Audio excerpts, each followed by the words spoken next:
I had given them 29 years of my life, 29 years of missed dinners, late nights at the office, weekends sacrificed to compliance reports that no one else wanted to review, 29 years of believing in loyalty and duty, in the promise that if you gave a company everything you had, they would take care of you when the time came.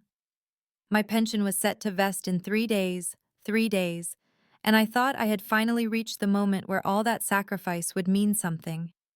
But instead, I found myself sitting in the director's office on a Friday afternoon, with a manila folder sliding across the polished desk toward me. Due to budget constraints, we're letting you go. Effective immediately. David Langston's words were flat, calculated. He didn't even bother to meet my eyes. His voice was too casual, almost rehearsed, like he'd practiced this little speech in front of the mirror that morning. My stomach nodded as his perfectly manicured finger tapped the folder, as though it contained nothing more than paperwork instead of the destruction of nearly 3 decades of my life. I wanted to scream. I wanted to slam my hands against that desk and demand answers. But what rose in me instead wasn't panic or outrage. It was a strange, icy calm. Because this wasn't random. This wasn't a coincidence. This was a deliberate strike timed down to the day, designed to cut me out before my pension could vest. They weren't saving money. They were stealing from me. I took the folder without opening it. "Thank you for the opportunity," I said softly, standing and smoothing my skirt. My voice didn't tremble, even though my insides felt like glass shattering. He looked startled, maybe expecting tears or protests. But I had spent my entire career documenting patterns, seeing through facades. And in that moment, I knew exactly what was happening. Janet from HR hovered as I packed up my desk. She whispered that she was sorry, her eyes flickering nervously toward the security guard waiting to escort me out. I smiled politely, though inside something dark and resolute was taking root. This wasn't just unfair. It was illegal. And unlike them, I knew how to prove it. I placed my late husband's photo carefully into the cardboard box, along with the small plant my daughter had given me when she left for college, and the plaque celebrating my 25 years of service. Most of what mattered couldn't fit in a box anyway. As I walked through the lobby one last time, the guard mumbled, "Have a good weekend, Mrs. Reynolds." He couldn't even look at me. None of them could. The drive home felt like sleepwalking through a storm. April rain streaked across my windshield as I passed landmarks of my life: the cathedral where I married Thomas, the school where Elizabeth graduated, the modest little house I'd kept running after I became a widow 12 years ago. Every mile was a reminder of what I'd given up for this job, for the pension they had ripped away from me. At my kitchen table, I finally opened the folder. The severance was insulting: 3 months' salary in exchange for waiving all rights to any future claims. No pension, no healthcare continuation, nothing. Just a legal trap designed to silence me. And they wanted it signed by 500 p.m. the next day. They thought fear and desperation would make me comply. But I wasn't desperate, I was prepared. For years, my instincts had told me something was rotten at Grantwell Manufacturing. Ever since David Langston had arrived with his glossy promises of streamlining operations, I had been watching numbers that didn't add up, shipments that didn't match invoices, and reports that magically balanced only after midnight edits. I had documented everything: memos, emails, falsified reports. For 4 years, I had kept copies of every irregularity in a fireproof lockbox in my home office. Not because I ever intended to use them, but because integrity demanded it. Now, staring at that fraudulent severance package, I knew exactly what I had to do. I opened the lockbox and pulled out the thick stack of files. Loan applications with falsified data, quarterly reports with revenue manipulation, emails instructing staff to backdate quality control certifications, over 1,000 pages of evidence, each one a nail in their coffin. For years, my concerns had been ignored, buried, dismissed. But I had kept everything, and I knew exactly who to call: Gregory Santos. He had once been the CFO of Grantwell before leaving for the Securities and Exchange Commission. He had always respected my diligence, even when others rolled their eyes at my meticulousness. I hadn't spoken to him in years, but his name was still in my phone. My finger hovered over the contact as the rain tapped against my window. It was time. That night, Gregory listened for nearly 2 hours as I explained everything. He was patient, firm, his voice steady with the weight of experience. "This isn't just wrongful termination, Melody," he said. "This is securities fraud. The pension timing is just the tip of the iceberg. Don't sign anything. Keep those documents secure. I'll arrange for you to meet with my team first thing Monday morning." I hung up, my heart pounding with something I hadn't felt in years. Not fear, not despair. Purpose. I wasn't going to beg for scraps from a company that had stolen nearly 3 decades of my life. I was going to bring the truth into the light. And when I did, they would regret ever thinking they could silence me. Sleep didn't come that weekend.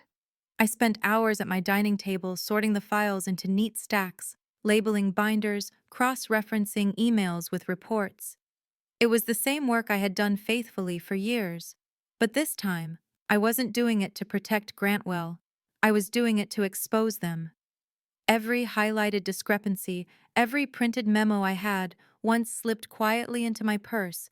Now it all became part of a weapon I never thought I would wield. Elizabeth called on Saturday night, her voice bubbling with her usual warmth. "Mom, how are you? You sound tired." I hesitated. She had just started her new job in Chicago, and the last thing I wanted was to worry her. But honesty won. "They let me go, Lizzie.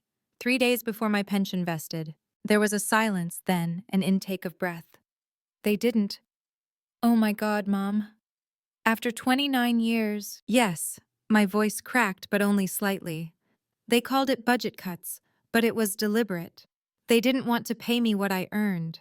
Her voice trembled with rage. "You gave them your life. They can't do this. You have to fight back." I looked at the stacks of evidence surrounding me, my late husband's photo watching from the mantel. "I intend to." Sunday morning, I drove out to the cemetery. The rain had stopped, but the ground was soft, the grass dark with moisture. I knelt beside Thomas's grave, brushing away the leaves. "They think they've broken me," I whispered. "But they don't know what I've held on to all these years. I'm going to make this right for me, for Lizzie, for every person they've cheated." The wind stirred gently as if answering. On Monday, I walked into the SEC office with a leather satchel so heavy it pulled against my shoulder. Gregory met me in the lobby, his hair grayer than I remembered, but his eyes sharp. He greeted me with a firm handshake. "Melody, let's make them regret underestimating you." The next hours were a blur of conference rooms and quiet intensity. I laid out the files one by one, explaining timelines, identifying names, connecting dots. The investigators took notes, furiously asking precise questions. Gregory listened closely, only interrupting to clarify critical details. By the time we finished, their expressions were a mix of disbelief and admiration. "You've essentially built us a case file," one of them said. "This is the most comprehensive whistleblower package I've ever seen." I nodded, though my hands trembled slightly. I kept everything because I knew someday the truth would matter. By the end of the meeting, they assured me subpoenas would be issued within the week. Gregory walked me to my car, his voice low. "Melody, this will be messy. They'll try to smear you, intimidate you. But you've done everything right. Stay steady." "I've been steady for 29 years, I said, gripping the strap of my satchel. "I can hold a little longer." Back home, the silence felt different. It wasn't empty, it was charged, alive with possibility. My phone buzzed with messages from former coworkers.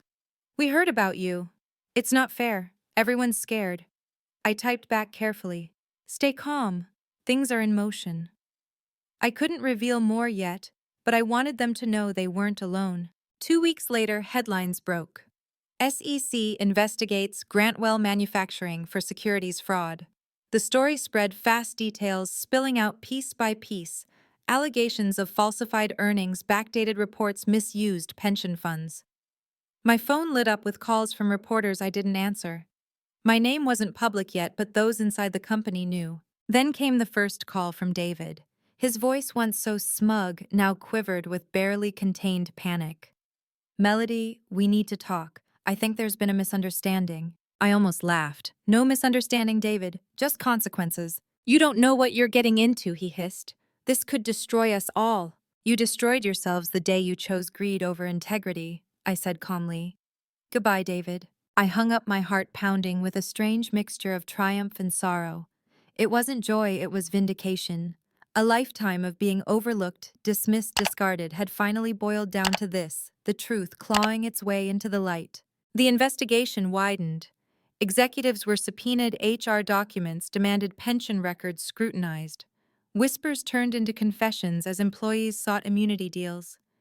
And in the midst of it all, I remained quiet, steady, a rock in the current. One evening, as I folded laundry, Elizabeth called again. "Mom, you sound different," she said softly. "How so?" "Lighter, stronger, like you finally let go of the weight they put on you." I smiled, tears prickling my eyes. Maybe I did. The weeks turned into months, and the investigation moved like a storm cloud that refused to dissipate. Every few days, Gregory would call with updates. Each call was another crack in the facade Grantwell had worked so hard to polish. I learned that falsified financial reports had propped up their stock value for years, that executives had awarded themselves bonuses while freezing pensions. That David Langston, the man who had looked me in the eye and fired me with rehearsed detachment, had signed off on documents so fraudulent it was a miracle no one had caught it sooner. When the subpoenas reached middle management, fear began to spread like wildfire. I received quiet emails from former colleagues, people who had once avoided me in the break room, now reaching out desperate. "They're asking me questions I can't answer," one wrote. Another confessed, "I signed papers I didn't understand." Will I be in trouble? My heart ached for them, for the way fear had silenced so many for so long. But I couldn't save them, not yet. The truth had to run its course. By July, the story had hit national outlets. Whistleblower exposes Grantwell's pension scandal. Though my name was still not public, I knew it was only a matter of time. Elizabeth begged me to consider moving to avoid retaliation, but I refused. I would not hide in the shadows while men like David lived without consequence. Then one humid evening, my phone rang again. This time it wasn't David. It was Margaret Shaw, a senior VP who had once been my mentor before she sold her soul to the company's politics. Her voice was brittle, fragile in a way I had never heard before. "Melody," she said, "they know it's you. They're preparing to discredit you. Old performance reviews, emails, they'll twist anything they can." I sat in my living room, the lamp casting a golden pool of light across the carpet. "Let them," I said. "The evidence speaks louder than their lies." She hesitated. "I admire your strength. I don't have it, but thank you for doing what I never could." And then she hung up. The very next morning, Grantwell held a press conference. David stood at the podium, his smile tight, his words rehearsed. He denied wrongdoing, painted the whistleblower as a disgruntled former employee seeking revenge. Watching him on television, I felt a strange calm. His denial wasn't strength, it was desperation. And desperation always cracks. Sure enough, within a week, 2 more executives flipped. They handed over internal communications validating my documents in full. The SEC announced formal charges, and Grantwell's stock plummeted. Pensioners, men and women like me, who had given decades of their lives, finally saw headlines that confirmed their worst fears. But alongside that fear was hope, restitution funds, criminal trials, accountability. The day my name went public, I woke to reporters outside my house. Microphones flashing, cameras, questions shouted into the quiet morning air. Elizabeth panicked when she saw the coverage. "Mom, you don't owe anyone your story," she pleaded over the phone. But I disagreed. I did owe it, not to the company, not to the reporters, but to every person who had ever been cheated, silenced, or discarded. So I stepped outside, my heart steady, my voice calm. "Yes, I am the whistleblower," I said into the cluster of microphones. "I didn't do this for revenge. I did it for the truth. I did it for every worker who trusted a system that betrayed them. I did it because silence only feeds corruption, and I will not be silent anymore." The clip went viral. Messages poured in, strangers thanking me, former employees sharing their relief, even colleagues from decades past reaching out with words of admiration. But the most powerful moment came that evening when Elizabeth called again, her voice thick with tears. "Dad would be so proud of you," she whispered. And for the first time since Thomas's death, I let myself believe it. Justice didn't arrive overnight. The trials loomed, the paperwork dragged on, the media cycle churned with half-truths and speculation.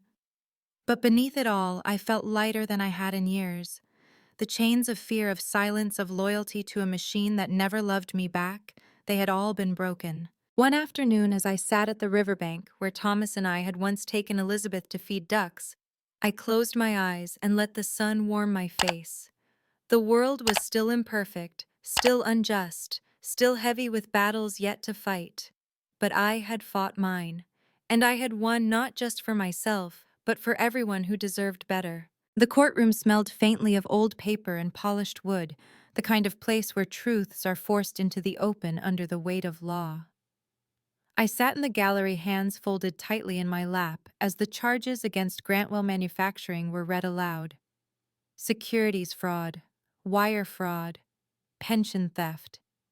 My name echoed in the testimony, not as a target of scorn, but as the woman whose diligence had unraveled the lies. David sat at the defense table, his once perfect hair now graying at the edges, his jaw clenched in a permanent grimace. He avoided my eyes, but I didn't need his gaze. I had already seen everything I needed to see: the arrogance, the cruelty, the greed that had cost me nearly 3 decades of my life. Now he looked small, cornered by the very system he thought he could manipulate forever. The trial stretched for weeks. Witness after witness confirmed what my documents had revealed. Employees admitted to being pressured into signing false reports. Former clients described double-billed contracts. Even Margaret Shaw, trembling as she spoke, confessed her role in burying concerns. The prosecution laid out the story like a puzzle, and piece by piece the picture became undeniable. When the verdict was read, the room held its breath. Guilty, guilty, guilty. Each word fell like a stone into the silence, rippling outward until the entire gallery seemed to exhale at once. David and 3 other executives were convicted on multiple counts. Their sentences would stretch years, their reputation shattered, their freedom stripped. I walked out of the courthouse into a sea of cameras. Flashbulbs popped, microphones pressed forward, questions flew through the air. I raised my hand not to silence them, but to steady myself. My voice was calm, almost soft, yet carried on the wind. This isn't just my story. This is a warning. To every company that thinks loyalty is a leash, to every executive who sees people as expendable, there is always a reckoning. You can steal money, you can steal time, but you cannot steal the truth. It will find you. The clip ran on every major network that night. Messages poured in from strangers across the country. Factory workers, nurses, teachers, clerks, all of them sharing stories of betrayal, of being cast aside after years of devotion. Many said, my stand gave them courage to demand better. Life didn't suddenly become perfect after that. I still grieved the years stolen from me, the pension I would never fully recover, the quiet sacrifices no one could return. But I also felt something bloom inside me that I hadn't felt in years: freedom. Freedom from the weight of silence, from the chains of obedience, from the lie that I was nothing without their approval. Elizabeth flew home that summer. We sat on the porch one evening, the cicadas buzzing in the humid air, her hand wrapped around mine. You didn't just fight for yourself, Mom, she said. You fought for all of us. For every family who depends on the promise that hard work will mean something. I looked at her, my daughter, my anchor, my proof that love and integrity outlast greed. Maybe that's the lesson, I whispered. That we are never powerless, no matter how small they try to make us feel. Sometimes all it takes is one voice refusing to be silenced. When she hugged me, I felt Thomas there too, as if his steady presence lingered in the night air. He had always told me to be like the rocks in the river, steady, immovable, unbreakable. And now, finally, I understood. So if you're listening to my story, know this: betrayal can break you, but it can also reveal the strength you never knew you had. If you've ever been discarded, cheated, or told you don't matter, don't let them define you. Stand up. Speak out. Because the truth, once set free, has a power no one can contain. If this story moved you, please like this video, share it with someone who needs to hear it, and subscribe for more stories like this. And most importantly, leave a comment below. Tell me your story of resilience, of betrayal, of the moment you found your voice. Together, we can remind each other that no one is alone in this fight.